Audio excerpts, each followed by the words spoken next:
Shalom, shalom lekulam, sejam muito bem-vindos a mais esse grupo familiar. Hoje nós vamos falar sobre um assunto que eu nunca falei até hoje, né? Primeira vez que eu vou falar sobre ele, mas eu achei bastante relevante. Muito bem, o assunto que nós vamos falar hoje é sangue. Não sei se você já estudou alguma coisa a respeito ou já ficou sabendo alguma coisa, mas eu vou trazer para vocês, à luz da palavra, o que a palavra fala a respeito do sangue, né? Na verdade, esse assunto me surgiu em função da minha último estado, né, que eu fui internado, e o assunto era sangue mesmo. Eu comecei a vomitar sangue, vomitei muito sangue, e depois que eu saí, graças a Deus, recebi o livramento do Senhor, eu achei válido, Deus tocou no meu coração para eu falar um pouquinho sobre o sangue, tá bom? Então vamos lá, vamos começar. Para começar, gostaria de mostrar para vocês a origem da palavra sangue, no hebraico, né? Em hebraico, sangue, a gente fala dam, dam. Essa figura está errada, está escrito dam, mas né? É dam, D-A-M, né? É dalet mem em hebraico, então é dam, né? Sangue. O que a gente pode aprender com essa palavra? Você sabe que toda palavra ela tem uma origem. Já falei isso para vocês algumas vezes. O hebraico ele tem essa característica. Todas as palavras eles têm um shoresh é raiz, né? É o que está contido dentro dela. Nesse caso, nós vamos entrar numa palavra que chama Adão. Você já ouviu falar de Adão, Adão e Eva, né? A palavra Adão no hebraico é Adam. Aqui eu vou trazer para vocês, tá? Adam. Adam quer dizer Adão. Aleph, Dalet, Mem, certo? Ok? Só para vocês relembrarem, quando está escrito Dam, presta atenção, Dalet Mem, certo? Então, Adam quer dizer Adão. É a mesma palavra Dam, tá vendo aqui? E tem um Aleph na frente, tá? Adamá é uma outra palavra que também tem o Dam, tá vendo aqui no meio? Justamente, a mesma palavra. Tem um Aleph na frente e tem um rei, que somente é som, isso aqui, não representa nada. Mas é a mesma palavra, tá? Então, Dam é sangue. Adam é Adão. Então, vamos ver. Adão, terra e sangue. Porque Adamá, só voltando aqui um pouco, Adamá quer dizer terra, certo? Como é que o ser humano como é que Adão foi criado pelo Senhor? Primeiro foi com o pó da terra, não é isso? Por isso que é Adamá. Adamá e Adão, que é o próprio nome do Adão. Vamos ver então aqui mais dados aqui, né? O termo então Adão tem origem em duas palavras, Dam e Adamá. Então vamos ver de onde é que saiu tudo isso. E disse Deus: façamos o homem a nossa imagem e semelhança, conforme a nossa semelhança, e domine ele sobre os peixes, sobre as aves, sobre o gado, sobre tudo que tiver na terra, certo? E criou Deus o homem à sua imagem, a imagem de Deus o criou, homem e mulher. Se você for em Gênesis 2, isso aí é Gênesis 1, logo na criação. Em Gênesis 2, vocês vão ver que está escrito assim: e formou o Senhor Deus o homem do pó da terra. Percebeu? Pó da terra em hebraico é Adamá. Então, Adamá, certo? E soprou em suas narinas o fôlego da vida e o homem foi feito alma vivente. Sopro, vento, espírito, são três palavras que se traduzem exatamente igual a mesma palavra no hebraico, é ruach. Ruach no hebraico quer dizer tanto sopro, como vento, como espírito. A gente traduz muitas vezes como espírito porque ele quer dizer espírito. Quando a gente fala de Ruach Adonai, Ruach Hashem, a gente fala de Espírito de Deus. Tá? Eu queria só fazer um parênteses para colocar para vocês uma ideia. Uma ideia não, uma informação. Cientificamente, se você for perguntar para um cientista, qual a função dos pulmões? Você tem pulmões, eu também tenho pulmões, qual é a função do pulmão? Sabe que vocês já estudaram a respeito? Se você sabe, você vai confirmar o que eu disse. Mas se você não souber, E não acredita em mim, não. Vai no Google, pergunta, ou então pergunta para algum médico que você conheça. Mas a função do pulmão é acatar tudo aquilo que ele respira, ele leva para o sangue, e o sangue espalha para o corpo. Ele espalha para o corpo tanto as coisas boas como as coisas ruins, as coisas benéficas como as coisas maléficas. Por isso que, você sabe, pessoas que usam drogas, por exemplo, eles cheiram, né? Isso aí vai direto para onde? Para o sangue, e o sangue espalha para o corpo inteiro. Tá? Então, a função dos pulmões é aspirar. Então, voltar aqui um pouquinho. E soprou, certo? Né? Soprou em suas narinas. Então, o que aconteceu quando ele entrou nos pulmões, certo? Soprou, Deus soprou Ruach, o espírito dele, pelas narinas, e aquilo entrou, então provavelmente, não, provavelmente com certeza eu acho, né? Mas aqui não está escrito exatamente isso, mas obviamente essa é a resposta. Isso foi tudo para o sangue, e o sangue espalhou para o organismo. E assim o homem foi feito alma vivente. Essa é a história do que eu queria falar para vocês, para dar uma introdução, o que vem a ser sangue. Qual o sentido do sangue? Vocês já perceberam que o sangue ele representa a vida. Por isso que vocês já ouviram falar provavelmente sobre isso. Sangue é vida. Se uma pessoa perder o sangue, morreu. Não é isso? É assim que tudo funciona. Muito bem. Foi essa situação que eu passei, mas Deus me livrou. E eu agradeço a Ele mais uma vez. E agradeço a todos vocês que oraram por mim. Muito obrigado. Muito obrigado de coração. Então, vamos trabalhar tudo que foi dito. Fazer um geral. Se Deus soprou, tudo que ele soprou foi para os pulmões e o sangue espalhou para o corpo. Portanto, o possível receptáculo, presta atenção, o possível receptáculo para o Espírito de Deus, o Ruach Hashem, é o sangue. Se Deus soprou o seu Espírito dentro de nós, o receptáculo para receber esse Espírito dentro de nós foi o sangue. Claro, né? É quase que, é óbvio, né? Então, vamos observar mais o quê? Que todas as religiões, isso é coisa de Deus, né? Agora, vocês percebam de que qualquer religião que é contrária a Deus, que pratica aquelas coisas que a gente não gosta nem de falar, todas, sem nenhuma exceção, praticam a ingestão de sangue. Eles são contra a vida, tá? Você analisa e você tira a sua conclusão. Muito bom. Os judeus, por exemplo, eles comem carnes, né? Comem frangos, comem uma porção de coisas. Existe uma regra no judaísmo. Você não pode comer nenhuma carne de um animal qualquer que seja, se você não extraiu totalmente o seu sangue de dentro dele. Então, eu me lembro, por exemplo, no Egito, em Israel, acontece isso direto, né? Você vai para o rabino, você compra um frango, por exemplo, né? Ele vai pegar o frango, vai passar uma lâmina muito bem afiada. Primeiro que o frango não pode ter defeito, senão ele não mata. Segundo, ele pega esse frango com uma lâmina extremamente afiada, ele vai fazer 3 movimentos, ida e volta, dois movimentos, vai e volta. E com isso, ele vai abrir o pescoço da galinha, do frango, ele vai pegar, vai ficar assim durante um tempo, até que todo o sangue dele escorra. E quando terminar de escorrer todo o sangue do animal, claro que ele já está morto a essa altura, aí ele é colocado como kasher. Kasher quer dizer, ele está apto a ser ingerido pelos judeus. E assim acontece com todos os outros animais. Não é? Estou te contando a história de um frango, de uma galinha, mas isso acontece para todos. Tá bom? Muito bem. Então, repetindo, o sangue é vida.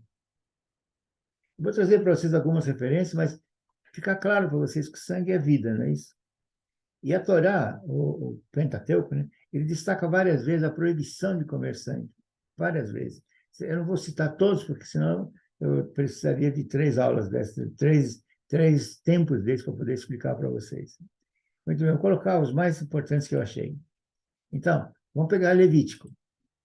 Levítico É Antigo Testamento, claro. Ele fala assim, ó, e nenhum sangue comereis em qualquer das vossas habitações, quer de aves, quer de gado. Toda pessoa que comer algum sangue, aquela pessoa será extirpada do seu povo.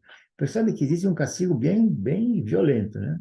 Deus deixa claro, qualquer pessoa que comer algum sangue, ela será extirpada do seu povo. Está em Levítico. Só você pegar a tua Bíblia, você vai ver. Repetindo, nenhum sangue comereis em qualquer de vossas habitações, quer de aves ou de gado. Toda pessoa que comer algum sangue, essa pessoa será extirpada do seu povo. E, bom, aconteceu tudo, o dilúvio, não sei o que, tal, vocês conhecem mais ou menos a história. Noé, ele foi autorizado a comer carne quando? Vamos ver juntos aí, né? Instruções de Deus a Noé. Claro que isso aqui tem um fundo espiritual, mas vamos ver. Gênesis 9, 1 a 7. E abençoou Deus Noé e a seus filhos, quando eles estavam chegando, na hora que eles estavam atracando, né? E disse-lhes, frutificai e multiplicai-vos e enchei a terra. Porque ele recomeçou tudo, né? Certo? Tinha, quando eles atracaram, Deus falou que vocês se multipliquem e que vocês vão frutificar e encher a terra. Tá? E o temor de vós e o pavor de vós virão sobre todo animal da terra e sobre toda a ave dos céus. Tudo, olha, presta atenção no que está dizendo aqui. Tudo quanto se move, tudo quanto se move, que é vivente, será para o vosso mantimento. Aqui também, tudo que se move sobre a terra e todos os peixes do mar, nas vossas mãos são entregues. Porque tudo que se move serve para seus mantimentos. Tudo vos tenho dado como a erva verde. A carne, olha o que ele diz aí claramente, a carne, porém, com sua vida, isto é, com seu sangue, não comereis. Deus deixa claro aqui de que o sangue é vida, então o sangue, que representa a vida, não pode ser comido. Tá? Não sei se vocês já viram tudo isso antes, mas eu achei muito interessante, né? Observação, coloquei uma observação aqui. Veja só, esse evento de Noé, naquele tempo nem existia Israel ainda. Nada, não existia. Então, essa proibição que está acontecendo aqui sobre o sangue e toda essa situação que vocês estão lendo, ela valia para quem, essa instrução? Não era para os judeus, não era para Israel, era para toda a humanidade. Está claro, né? Porque nesse tempo nem Israel tinha, nem Israel existia. Tá? Muito bem, agora eu queria colocar para vocês algumas referências bíblicas. Eu vou diretamente para Atos, né? Porque nós vamos ver, muita gente deve estar se perguntando, então, mas isso é coisa de judeu, né? Tudo que eu falei até agora parece que é só de judeu. Deus falou de judeu, Noé, não sei o quê, tal, de judeu. Então, vou trazer para vocês como é que Deus coloca isso para os cristãos. Se você é cristão, eu sou judeu cristão, mas acho que todos nós somos cristãos, né? Tá, mas vamos lá. Ele coloca para os cristãos a mesma lei que ele colocou para Noé. Vamos ver aonde? Em Atos 15, vamos ver, eu não coloquei todos os versículos aqui, que é muito longo, é de 1 a 41. Vocês podem ler, eu peguei os principais versículos. Diz assim, mas escrever-lhes que se abstenham das contaminações dos ídolos, da fornicação, do que é sufocado e do sangue. Quer dizer aqui dos ídolos, como eu acabei de falar agora para vocês um pouquinho antes, né? Que tudo que é contra Deus, ele usa esse negócio de sangue, ele usa o beber sangue, porque é contra Deus. Mas isso ele mexe com o quê? Com ídolos. Então, não se abstém das contaminações dos ídolos, da fornicação e do que é sufocado do sangue. Tá? Essas coisas necessárias que vos abstenham das coisas sacrificadas aos ídolos, como disse para vocês agora, e do sangue e da carne sufocada. Tá bom? Muito bem. Isso está onde? Está em Atos, portanto, não é do Antigo Testamento, isso é do Novo Testamento. Isso aqui é uma instrução já dada para nós cristãos. Tá? Instruções para os judeus. Vamos ver então agora, vamos entrar em Levítico. Nós vamos voltar para Levítico um pouquinho. Muito bem. Em Israel, como já falei para vocês agora, qualquer que seja a carne que vai ser consumida, qualquer que seja o animal a ser abatido, ele só pode ser ingerido se existir um derramamento de sangue total, se tiver tirado todo o sangue dele, tá bom? Muito bem, agora vamos entrar então de novo aqui em Levítico. Os sacrifícios, normalmente na época eles eram oferecidos unicamente ao Senhor no tabernáculo. Vocês se lembram dessa parte, né? Então proíbe-se em Israel fazer sacrifício a demônios, não pode, né? Proíbe-se toda ingestão de sangue, não pode, já falei para vocês. Mas exige-se o derramamento do sangue para expiação dos nossos pecados. Uma coisa que eu lembrei agora, isso aqui quando eu era criança, quando eu era bem criança, lá no Egito ainda, interessante, isso aqui eu não tinha pensado nisso antes, mas estou pensando nisso agora. A minha mãe, ela chamava o rabino de vez em quando, por exemplo, a gente ia ter uma festa, então precisaria dar uma limpada na casa, né? Então, limpava a casa, tal, mas tinha que fazer um ato espiritual. Então, ela chamava o rabino, ele matava uma galinha, dentro de casa mesmo. Ele pegava a galinha com seu sangue e aspergia nas portas de todas as casas, dentro da casa mesmo, todos os quartos, da sala, da cozinha, ele aspergia isso, fazia a reza, que eles chamam de reza, e assim ele dizia que estava limpa a casa. Não vou discutir sobre isso, mas só para vocês terem como informação. Vamos lá, Levítico, capítulo 17. E falou mais o Senhor a Moisés, dizendo: falarão os seus filhos e todos os filhos de Israel. Essa é a palavra que o Senhor ordenou. Tá?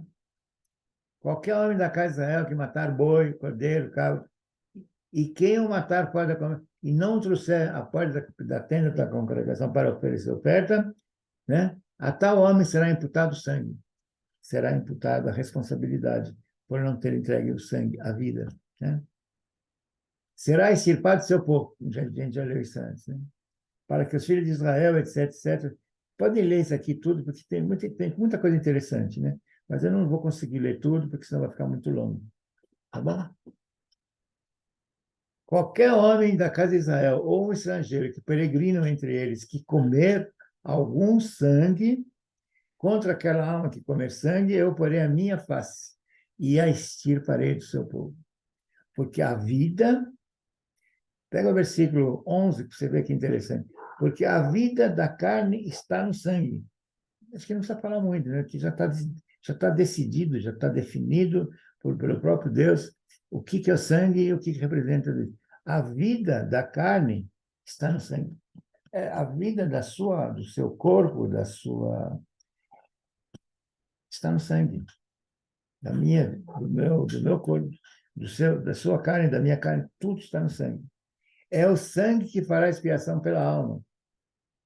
Nenhuma alma dentre vós comerá sangue. Tá? Lembra de alma? A gente está falando muito de alma aqui, mas nós nos tornamos alma vivente. Vocês lembram, né? Nós somos feitos à imagem e semelhança de Deus e nós somos feitos a alma vivente. Tá? Continuando. Levítico 19. Não comereis coisa alguma com sangue. Deuteronômio. Tão somente o sangue não comereis. Olha quantas proibições, mas tem muito mais. Eu trouxe alguns, né, para vocês terem. Mas procurem, façam uma pesquisa lá no Google, coloca assim, sangue, informações na Bíblia, alguma coisa assim, né? Vocês vão ver, vocês vão achar um monte de coisa. Deuteronômio 12. Deuteronômio, você sabe, né? Foi quando a lei foi repassada por Moisés, né? Somente esforça-te para que não comas. Ele falou de tanta coisa, mas ele chega aqui e fala: esforça-te para não comer sangue, pois o sangue é vida. Já temos definido várias vezes aqui que sangue é vida. Tá? Deuteronômio 15. Somente o sangue não comerás. Levítico. Isso é um estatuto perpétuo. Esse estatuto perpétuo é pelas vossas gerações e em todas as vossas habitações nenhuma gordura, nem sangue comereis. Você deve estar se perguntando, será que eu não estou fazendo algo errado? Não se preocupa com isso, não. Tudo certo. Você está fazendo, pensa você com calma. O que tiver que ser feito, você muda se você achar que deve, mas analisa. Não vai atrás do que eu estou dizendo. Analisa você mesmo. Agora só pode terminar aqui com Jesus e o sangue, né? E não podia deixar de colocar isso para vocês. Jesus, pois, todos nós já conhecemos, a gente participou de várias santas ceias, e a gente já ouviu falar isso muitas vezes. Mas vamos tentar analisar alguma coisa mais aqui. Jesus, pois, lhes disse: na verdade, eu vos digo que se não comerdes a carne do Filho do Homem e não beberdes o seu sangue, olha o que ele está falando, a gente bebeu sangue, não tereis vida, porque sangue é vida, em vós mesmos. Não parece meio. E aqui ele continua dizendo: quem come a minha carne e bebe meu sangue permanece em mim ou nele. Eu queria lembrar para vocês o seguinte: quando a gente faz a Santa Ceia, isso aqui é feito para a Santa Ceia, quando a gente fala isso na Santa Ceia, e a gente pega, ou a última ceia do Senhor Jesus, quando ele falou isso para os discípulos, ele pegou um pedacinho de pão e ele pegou um copo de vinho.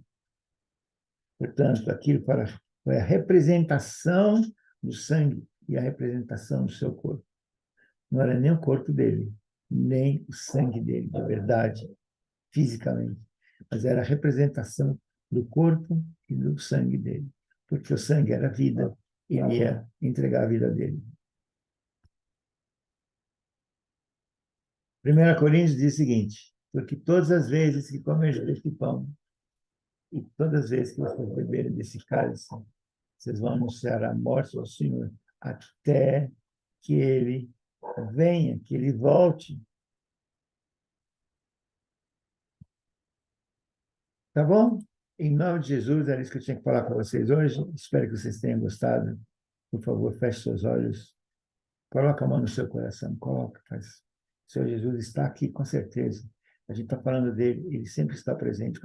Quando dois ou três estiverem falando dele, ele estará presente.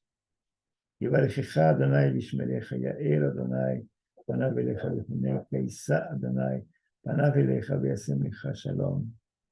Shalom, shalom, shalom obrachá, em nome do Senhor Jesus. Amém. E se você concorda, diga amém também.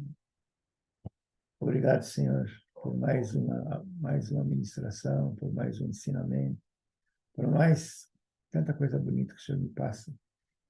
Senhor, me usa quantas vezes o Senhor quiser. Me dê a oportunidade de eu passar mais conhecimento que o Senhor me passa, Senhor. Obrigado por tudo. Obrigado por tomar conta do pastor João, da pastora Suzy, do pastor Nelson, da pastora Fátima, do pastor Sidney, da pastora Rosângela, do pastor Carlos, da pastora Juliana. Obrigado, Senhor, por tudo, por todo mundo, todos os membros da igreja. Toma conta de cada um deles. Obrigado pela minha família, pelos meus filhos e meus netos. Continue cuidando deles como sempre o Senhor cuidou. Eu só posso agradecer e pedir perdão, Senhor, por tudo aquilo que eu possa ter feito errado. Perdoe, Senhor, e me passa esse conhecimento para que eu possa corrigir tudo que eu tenha feito errado, Senhor. Muito obrigado, muito obrigado. Em nome de Senhor Jesus. Amém. Que Deus abençoe a sua vida. Em nome de Jesus.